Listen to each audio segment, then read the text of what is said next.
자, 일단 두 분 신년 기자회견 어떻게 보셨나요? 대통령의 그 화법이 막 역대 대통령분들마다 다 다른데 저는 이재명 대통령의 가장 큰 장점은 참 알기 쉽게 설명한다 이거예요. 이게 좀 너무 이제 설명이 길어서 약간 어디에 초점을 맞춰야 될지 좀 그 언론들이 맥을 잡기 어려운 부분도 있지만은 오해의 소지를 없게 하기 위해 차근차근 하나씩 다 설명을 하는 이런 게 요즘 소통 스타일에 맞는 것 같다. 옛날에는 딱 핵심만 대통령이 얘기를 하고 다음 질문 맞고 다음 질문 맞고 이랬잖아요. 그게 좀 눈에 띄는 것 같고 몇몇의 이제 좀 구수한 표현들 예, 직설 약간 노무현 대통령 노무현을 생각나게 하는 그런 직설적 화법들이 약간 호불호가 갈리겠구나 그 생각은 많이 드는데 저는 개인적으로 좋아합니다. 저도 좀 직설적으로 뭐 대통령에 제가 비교하겠다는 건 아닌데 저도 좀 직설적으로 이 말하는 스타일이라서 이재명 대통령 그 직설적 화법 상당히 좋아하는 편이에요. 예. 조금 전에도 사실은 평화 리스크 얘기 나오면서 그 북한의 저자세로 한다 이런 얘기에 대해서 그럼 고자세로 한 판 뜹니까? 한 판 떠요. 말하면서 가장이 성질이 없어서 직장을 꼬박꼬박 나가는 게 아니다라고 얘기를 했는데 딱 박히더라고요. 한 판 뜹니까가 딱 들어오더라고요. 어떻게 보셨어요? 잘하고 계신 것 같아요. 솔직하게 여러 가지 얘기를 잘 하셨고 또한 이제 안심이 되는 부분은 국정 현안에 대해서 아주 세밀하게 세세하게 자세히 알고 계시는구나 그런 생각이 좀 들어서 다행이다라는 생각도 들었고 또 어려움은 어렵다라고 솔직히 얘기를 하셔서 그 부분도 참 다행이다라는 생각도 들었고 또 대통령다운 뭐 이 공직에 대한 무게감도 느끼시는 것 같아서 좀 감탄하기도 하고 다행스럽다 뭐 그런 생각이 좀 들어요. 자꾸 이제 전임 대통령 생각이 나요. 그러니까 이재명 대통령께서 신년 기자회견을 하지만 자꾸 저게 윤석열 전 대통령의 모습이 막 아른거리더라고요. 그때 참 우리가 조마조마하고 아이고 또 무슨 말실수할까 막 걱정하면서 기자회견을 지켜봤었는데 이 지금은 되게 듣고 싶다 말이 좀 많긴 하시는데 이 현안에 대해서 어떻게 솔직하게 말씀하시는지 듣고 싶다 그런 생각이 좀 들 정도로 아주 잘 하고 계시는 신년 기자회견이었다 그렇게 평가하고 싶습니다. 저희가 사실은 이제 기자회견 끝나고 딱 요 시간이면 요 끝날 때쯤 돼서 이렇게 막 모여가지고 얘기했던 게 그 전에도 이제 윤석열 전 대통령 있을 때 얘기를 하면 반국가 세력이 누굽니까? 뭐 이런 얘기했었거든요, 사실은. 그런데 지금 코스피 얘기하고 이제 그런 얘기 하니까 좀 그것도 그렇고 다르더라고요. 이번 기자회견에서 또 다행이라고 생각한 건 뭐냐면은 중요하게 윤석열 정권 시절에는 김건희가 주요 관심 사항과 초점이었잖아요. 김건희 여사에 대해서는 어떻게 할 겁니까? 뭐 이런 의혹도 있는데 어떻게 할 겁니까? 막 이거였는데 지금 김혜경 여사에 대해서는 저런 얘기가 전혀 나오질 않잖아요. 그러니까 착실하게 내조 잘 하시는 것 같고 해외 순방 가셔서도 논란될 게 없잖아요. 그냥 교민들 위로하시고 K 문화, 컬처, 한식 이런 것들 홍보하시고 그게 바로 이제 영부인이 할 일이다라는 좀 생각이 들어서 참 전임 대통령 얼마나 참 나라를 대통령직을 엉망으로 수행했는지 그거를 다시 한번 알 수 있는 신년 기자회견이었다. 그런 생각이 듭니다. 이렇게 솔직하게 얘기하는데 우리 김준일 평론가님은 저보고 뭐 아부한다고 뭐 저를 뭐라고 하시더라고요. 하와이 총영사 받기로 하셨습니까? 열심히 노력해 보겠습니다. 저는 사실은 팔이 안으로 굽는다고 제가 이거 진행하면서 내내 대통령 기자회견 때마다 손을 번쩍번쩍 드는 저희 MBC 출입 기자가 질문 기회를 못 받아서 지난 상당히 정권 때 안타까웠거든요. 근데 오늘 드디어 질문 기회를 받았습니다. MBC 김재경 기자가 4년 만에 이제 대통령 기자회견에서 질문 기회를 얻어서 눈길이 갔는데 잠시 영상 보고 오겠습니다. 지난 4년간 그 대통령 기자회견 때 질문 기회를 단 한 번도 얻지 못했습니다. 단 한 번도? 네, 그래서 저희가 뭐 대통령 뭐 민간인 전용 탑승기 보도도 있고 바이든 날리면 보도도 있고 해서 저희가 상당히 불편했구나라는 생각을 저희 MBC 네. 구성원들이 했었는데 당시 출입했던 기자들이 이제 너만큼은 반드시 질문을 좀 했으면 좋겠다라는 얘기해서 알겠습니다. 제가 이제 감사하다는 말씀 드립니다. 자주 기회를 드리세요. 전에 못하신 것까지 다 하게. 그래도 뭐 다들 공정하게 네. 질문 기회를 받는 것 같아서 네. 느낌이 새롭고요. 그 질문 드리자면 저는 그 종교와 정치 분리 문제를 네. 좀 드리고 싶은데 검경 합동으로 하라고 지금 지시를 해서 하고 있는데 뭐 특검 결정이 국회에서 나면 그때 넘겨주면 되니까요. 그렇다고 그때까지 안 하고 기다릴 수는 없죠. 저는 수사를 안 하게 하는 게 목표가 아니었을까 하는 생각이 듭니다. 그런데 최근에 거기 현상이 좀 심해졌습니다.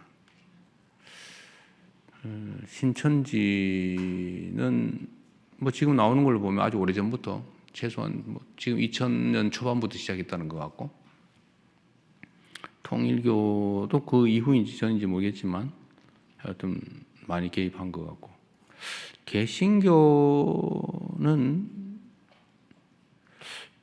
이제 대놓고 조직적으로 잘 하진 않았는데 최근에 아예 대놓고 조직적으로 하는 경우가 생겨나고 있어요. 심지어는 설교 시간에 이재명 죽여라. 이재명을 죽여야 나라가 산다.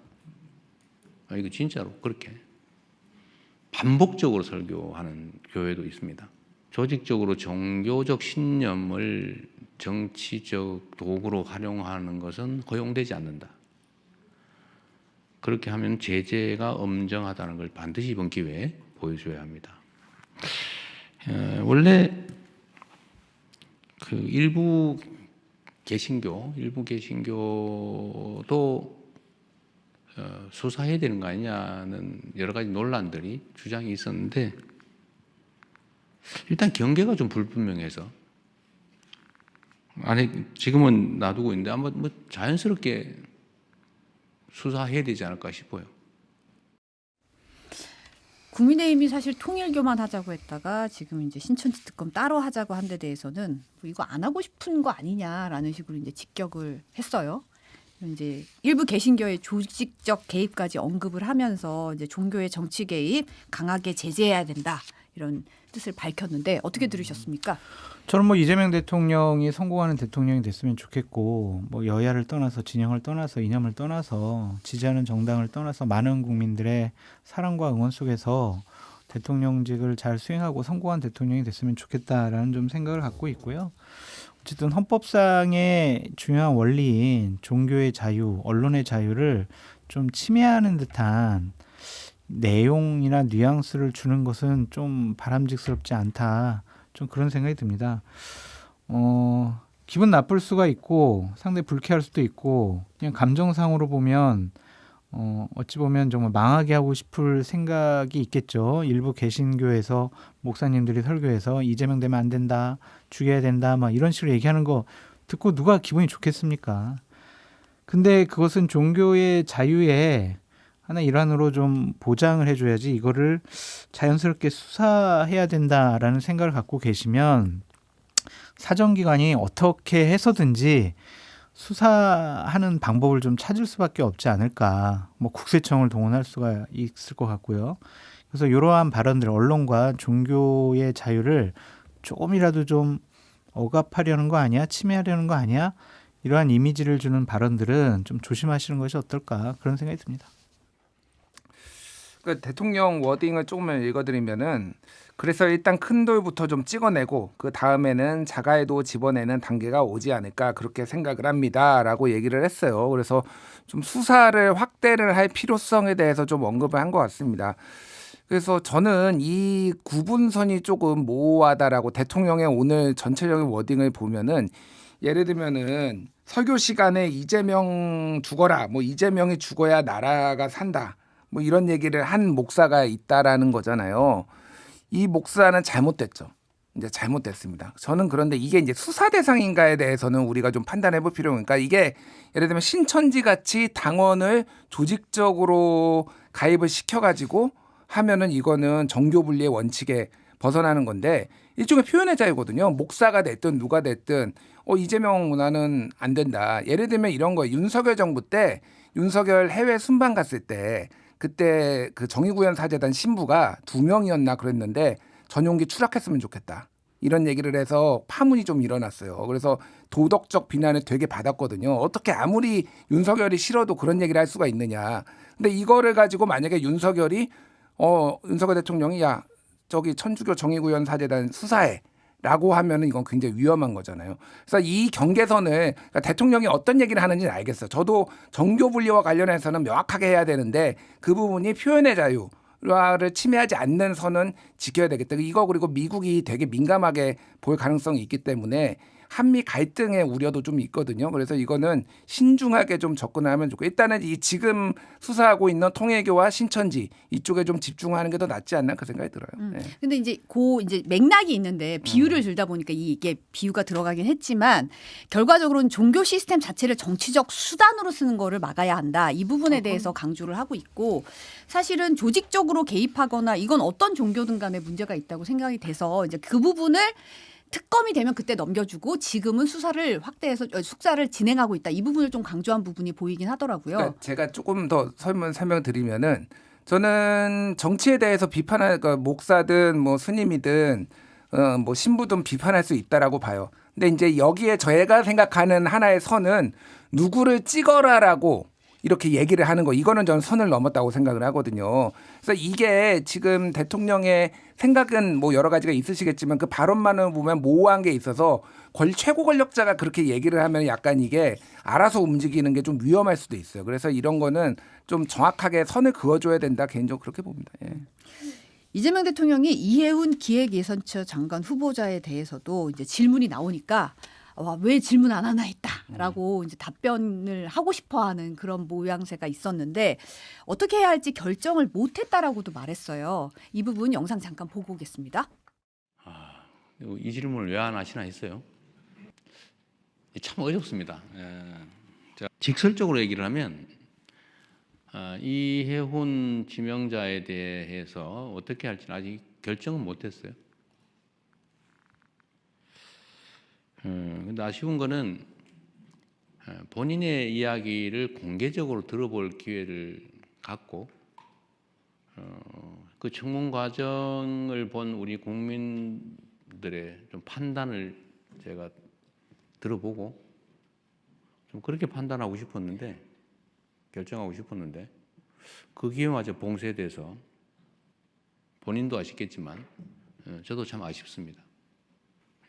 이번 이해운 장관 지명자 문제는 이렇게 극렬하게 저항에 부딪힐 줄은 몰랐습니다. 이 정도일 줄은 몰랐어요. 좀 어렵습니다. 이제 문제가 있어 보이긴 한다 이런 얘기도 하면서 근데 보수 정당에서 아무 문제 제기 없이 5번이나 공천 받았는데 이제 와서 배신자 처단하듯 공격하는 거 좀 그렇지 않냐 이런 얘기도 했거든요. 어떻게 들으셨어요? 그 약간 곤란한 게 대통령도 느껴지고 이 질문에 기다렸다라는 것도 좀 느껴져요. 한번 이거를 정리를 해야 되겠다 이제 말씀하신 것 같고 그러니까 청문회를 아마 그러니까 청와대도 청문회 자체를 보이콧할 줄은 몰랐던 것 같아요. 그러니까 이 청문회를 열어서 그 다음에 여론을 보고 판단하자라는 건데 국민의힘에서는 이 계획 자체를 좀 엉클어뜨리려고 지금 나오는 것 같고 저는 뭐 국민의힘을 비판받아 마땅하다고 생각합니다. 뭐가 됐든 청문회는 열어야죠. 그리고 국민들이 그 속속들이 내용 다 모르거든요. 청문회에서 다시 한번 언론 보도 나왔던 거를 정리해주고 그런 것도 저는 의미가 있다라고 봐요. 왜냐면은 바빠 죽겠는데 이해운이 비망록이 무슨 얘기까지 다 나왔는지 이거 다 어떻게 알아요? 뭐 기도해가지고 누구를 당선시키네 떨어뜨리네 뭐 이런 것까지 어떻게 합니까? 그러니까 저는 뭐 충분히 해야 된다라고 보지만 어쨌든 대통령의 고민이 깊어질 것 같고 저는 오늘 약간 뉘앙스를 들으면서 그거 안 할 수도 있겠다. 인사청문회. 예, 아니 인사청문이 아니라 지명 안 하고 지명 철회할 가능성도 열려 있겠다라는 생각이 들어요. 근데 국민의힘은 오히려 지명을 해라. 우리가 청문회 안 열었으니까 네가 알아서 판단해라. 지명을 해라라고 지금 유도하는 것 같아요. 이 수싸움이 어떻게 될지 좀 봐야 될 것 같습니다. 네. 저는 이렇게 막 많이 문제될 줄 몰랐다. 이 정도일 줄은 몰랐다. 이걸 좀 재차 강조하는 게 이 정도인 줄은 몰랐다는 부분을 굉장히 강조하는 부분이 좀 읽히긴 했어요. 근데 그 임사 검증에 대한 어떤 시스템이라든지 능력이라든지 그런 것들이 좀 부족하다라고 솔직하게 또 본인이 고백하시는 그런 말로도 들릴 수가 있을 것 같고요. 임명에 많이 부정적인 쪽으로 옮겨가지 않았나 그런 생각이 좀 들어요. 왜냐하면은 처음에 그냥 임명을 하려고 했던 거잖아요. 그런데 지금 어떻게 해야 될지 모르겠다라는 것은 지금 이거 안 해야 되는 거 아니야라는 쪽으로 많이 넘어온 거잖아요. 저도 그냥 똑같은 입장이에요. 청문회에서 공식적으로 이해운 지명자의 얘기를 들어보고 그것이 이제 대통령이나 참모들이나 임명권자가 이해가 된다. 그러면 임명 강행하는 거고 안 된다. 그러면 못하는 거고 국민들의 부정적인 여론이 높으면 또 임명권자가 정무적인 판단을 통해서 나는 임명하고 싶지만 이거는 국민 여론이 안 좋으니까 못해 라고 생각할 수 있는 거잖아요.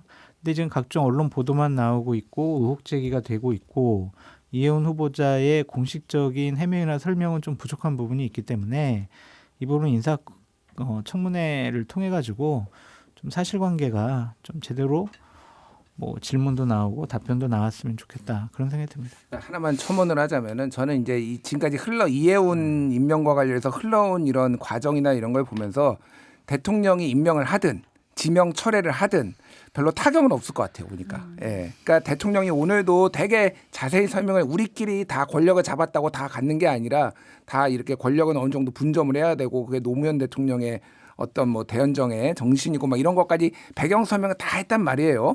그러니까 그러면은 지명 철회를 하더라도 이 정도 비리인 줄은 몰랐는데 국민의 뜻을 겸허하게 받아들이겠다로 이제 해석을 할 테고 임명을 하게 되면은 그래 같이 이게 보수도 껴안아야지 이렇게 좀 다들 긍정적으로 상대적으로 평가를 할 가능성이 높아졌다라는 거고 욕은 이해운이 먹거나 국힘이 먹거나 약간 이런 식으로 갈 것 같아요.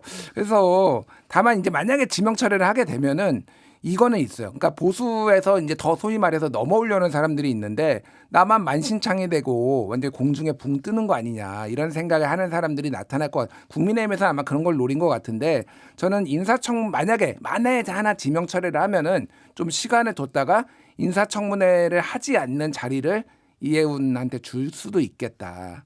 뭐 그런 생각이 좀 들어요. 예. 보니까 그 국민의힘 그 야당 간사 박수영 의원이 이해운 장관 후보자 측과 만나서 청문회 자료 제출 관련해서 논의하고 이거 자료 제출 결과 보고 금요일에도 청문회 가능성 있다 이런 얘기를 오늘 오전에 좀 기자들 만나서 밝혔더라고요. 근데 자료 제출은 안 할 것 같아요. 뭐 낼 수 있는 자료가 이거다 뭐 이런 식의 설명을 했다고 하더라고요. 그쪽에서. 제출할 거였으면 뭐 진작 제출했겠죠. 감추고 싶으니까 이제 안 냈을 것 같고 국민의힘으로서도 인사청문회를 하지 않는다라는 것은 또 다른 정치적인 판단과 다른 뭐 여러 가지 계획이 있는 거 아니야 이런 비판도 받을 수가 있을 것 같아요. 그래서 인사청문회는 하는 게 맞다. 그게 국회의 권리고 의무잖아요. 그걸 왜 안 해요? 자료 요구에 충실하게 답변서를 제출하지 않았다. 항상 있었던 일이잖아요. 윤석열 정권 하에서도 민주당이 계속 지적했던 건 그거였었고 문재인 정권 때도 당시 국민의힘 의원들 그렇게 지적을 많이 했었잖아요. 자료 요구가 부실하다. 그래서 인사청문회 안 한다. 못 한다. 그거는 핑계인 것 같고 다른 의미가 좀 있는 것 같다. 그런 생각이 드네요.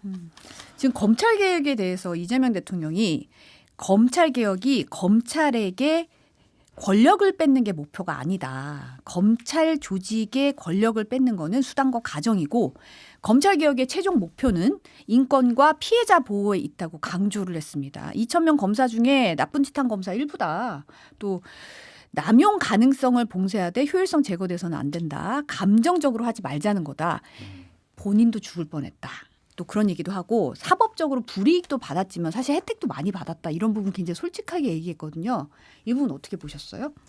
정부의 검찰개혁안이 논란이 될 거를 뭐 이재명 대통령이 몰랐겠습니까? 다 알았는데 이거를 공론장에서 한번 얘기해 보자. 그리고 뭐 그 다른 생각을 가진 분들 의견도 들어보고 조정해 보자라는 것 같아요. 그리고 대통령의 솔직한 마음이고 그 정부안이 이제 정성호 장관이 뭐 주도했냐라고 해서 법사위원들이 막 공격했는데 그게 뭐 상식적으로 정부안이 나오는데 대통령이 그거를 모르거나 보고를 안 받았겠습니까? 뭐 여러 언론이 지금 취재하고 보도도 하는데 그건 대통령의 생각이라는 거예요. 그러니까 정부안이 그 뭐 당연한 얘기고 뭐 이견이 있을 수 있죠. 이게 이제 윤석열 정권 때랑 다른 거잖아요. 다 뭐 정권에서 시키면 다 하고 뭐 이런 건 아니니까. 그래서 대통령이 솔직한 얘기를 했다라고 보고 다만 정부 아니라고 해서 검찰개혁이 이게 후퇴한 게 아니다라는 거를 좀 명확하게 한 것 같아요. 그래서 이게 수사가 어쨌든 잘 될 수 있게 하는 건 이게 쟁점은 두 가지잖아요. 중수청을 이원화로 할 것이냐. 그러니까 뭐 수사관하고 법률관을 따로 이제 둘 것이냐 말 것이냐 이거하고 보안수사권인데 뭐 좀 합리적으로 논의를 해봐야 된다고 생각해요. 저는 개인적으로 정부 안쪽이 조금 더 합리적이지 않나 개인적으로는 그렇게 생각을 해요. 예. 자꾸 제가 이재명 대통령을 칭찬을 해서 계속 오해를 받지만 이 부분도 제 생각과 너무나 같아요. 이재명 대통령은 검찰 수사로부터 상당히 핍박을 많이 받았다고 본인 얘기를 하고 있고 조국 전 대표 같은 경우도 과도한 수사 받았다라고 본인들이 막 얘기를 하잖아요. 그 마음속에 있는 원한을 갖고 검찰 개혁을 하자고 하면 검사 출신들, 검찰 수사관 출신들에게 중수청이라는 자리를 마련을 해서 수사할 수 있도록 해주거나 공수청에 보안 수사권을 준다라는 거는 이재명 대통령은 생각하지 못했을 거예요. 정말 검찰 자체를 그냥 완전 해체버리고 다 없애버리고 싶어 했을 겁니다. 근데 대통령께서 말씀하신 것처럼 검찰 개혁의 목표가 인권이고 피해자 보호에 있다라고 하면 비대해질 경찰 권력을 어떻게 견제할 것인가. 경찰이 제대로 수사 못했을 경우에 피해자인 국민이 받을 그 고통과 여러 어려움들은 어떻게 구제해 줄 수 있는가. 이것이 바로 대통령이 국정 운영을 하는 데 있어서 판단해야 될 몫이 아닌가. 그 생각을 대통령께서 하셔가지고 저는 참 다행이다. 그런 생각이 좀 듭니다. 기본적으로 이제 보안 수사 관련해서도 안 하는 게 맞다고 생각을 하지만 예외적으로 필요한 경우가 있다는 것도 분명히 했거든요. 이게 남용 가능성을 막아야 되지만 또 효율성도 중시해야 된다. 이 양쪽을 지금 하면서 이게 어려운 일이고 사실 시뮬레이션 많이 해봐야 된다. 이 부분을 또 강조를 했더라고요. 그러니까 뭐 저는 다 일리가 어느 진영이든 다 일리가 있다라고 보는데 이제 박준영 변호사 있잖아요. 네. 재심 전문 변호사.